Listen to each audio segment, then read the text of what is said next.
Bismillahirrahmanirrahim. Assalamualaikum warahmatullahi wabarakatuh. Saya Muhammad Khaldun bin Cik Hasan, Kaunselor Pelatih Universiti Utara Malaysia. Pada hari ini, saya akan berkongsi sedikit berkenaan dengan kesihatan mental, iaitulah penyakit gangguan personaliti skizotipal. Okey, tuan-tuan, apa itu personaliti skizotipal? Gangguan personaliti skizotipal adalah salah satu gangguan personaliti yang dianggap aneh. Gangguan ini sering kelihatan ganjil dan pelik. Mereka selalunya menunjukkan corak pemikiran dan tingkah laku yang luar biasa.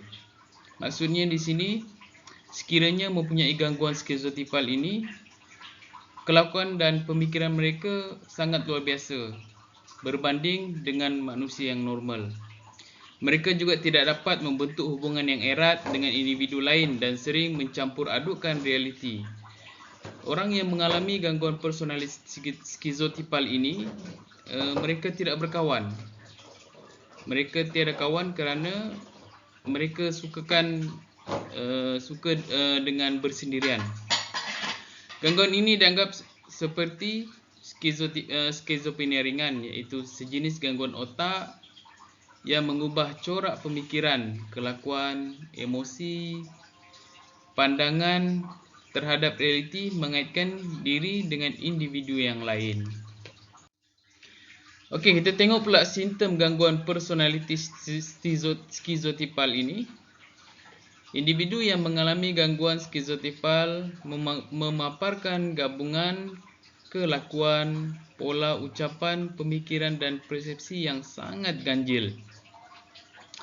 Ciri-ciri tambahan bagi penyakit yang mengalami gangguan personaliti skizotipal ini ialah perasaan yang tidak selesa atau bimbang dalam situasi sosial disebabkan oleh sifat mereka yang tidak mempercayai orang lain. Selain itu juga, mereka ini memiliki kepercayaan yang ganjil dan merasakan sebagai ajaib. Sebagai contoh, mempunyai situasi yang tahyul atau memikirkan diri mereka sebagai seorang yang psikik, iaitulah bahasa mudah dia adalah magic. Okey, selain itu pakaian, percakapan atau bertindak dengan cara yang ganjil dan pelik. Kebiasaannya gangguan personaliti skizotipal inilah mereka akan bercakap atau bertindak dengan cara ganjil dan pelik. Okey, kita tengok pula ciri-ciri tambahan bagi pesakit yang mengalami gangguan skizotipal ini. Mereka ini lebih curiga dan paranoid terhadap sesuatu. Okey, mempunyai kitaran sosial yang kecil dan sedikit serta tidak selesa dengan keintiman. Maksudnya di sini mereka ini bersendirian. Mereka tidak suka berkawan. Mereka ini senang cerita memang tidak mempunyai kawan yang rapat. Selain itu juga mereka cenderung untuk menyalah tafsir realiti atau menimbulkan persepsi yang menyimpang seperti mendengar bunyi bising yang dianggap sebagai suara. Kebiasaan macam tu. Siapa-siapa yang mengalami gangguan personaliti skizotipal ini, itulah dia. Dia merasakan yang bunyi-bunyi yang bising, contoh bunyi kereta ke bunyi exhaust motor, mereka menganggap ia sebagai suara yang mengganggu mereka. Okey, kita tengok ciri-ciri tambahan yang lain adalah mereka ini selalu berfantasi dan mengelamun, berkelakuan kaku dan janggal ketika berhubung dengan orang lain. Mereka ini tidak pandai berkawan. Mereka sukakan bersendirian. Okey, memaparkan perangai yang dingin terhadap individu lain, suka memencilkan diri dan tidak menunjukkan sebarang emosi. Macam saya katakan tadi, gangguan personaliti skizotipal ini mereka tidak sukakan individu yang lain. Mereka suka memencilkan diri. Okey, kita tengok pula diagnosis gangguan personaliti skizotipal ini.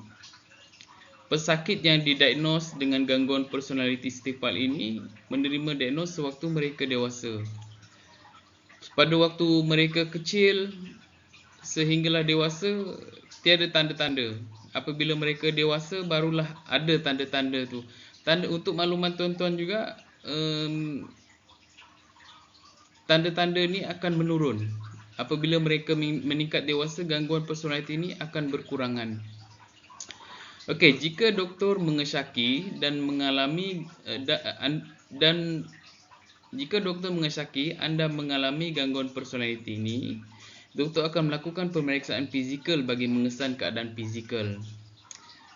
Kebiasaannya doktor akan memberi satu ujian lebih kepada ujian psikologi. Okey, faktor risiko gangguan personality skizotifal ini.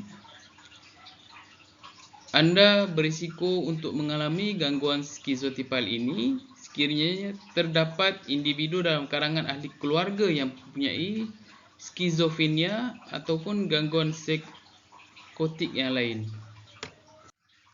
Okey, kita tengok pula rawatan gangguan personality skizotifal ini. Kebiasaannya, doktor akan memberi ubat atau menjalani terapi untuk merawat simptom gangguan yang dialami. Psikoterapi atau terapi percakapan, doktor akan memberi ataupun mengajar mereka cara-cara untuk menjalinkan hubungan dengan individu lain. Kebiasaannya pesakit akan menjalani terapi ini diiringi dengan latihan kemahiran sosial untuk membiasakan diri dalam situasi sosial.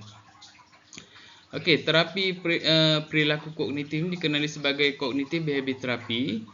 Ia boleh membantu pesakit dalam menangani beberapa tingkah laku yang berkaitan dengan gangguan personality ini. Ahli terapi akan mengajar bagaimana mereka untuk bertindak dalam situasi sosial tertentu dan cara bertindak balas terhadap isyarat sosial yang ditunjukkan oleh individu lain. Okey, sekian sahaja perkongsian saya berkenaan dengan gangguan personality skizotifal ini. Okey, saya sudahi dengan wabillahi taufiq wal hidayah. Assalamualaikum warahmatullahi wabarakatuh.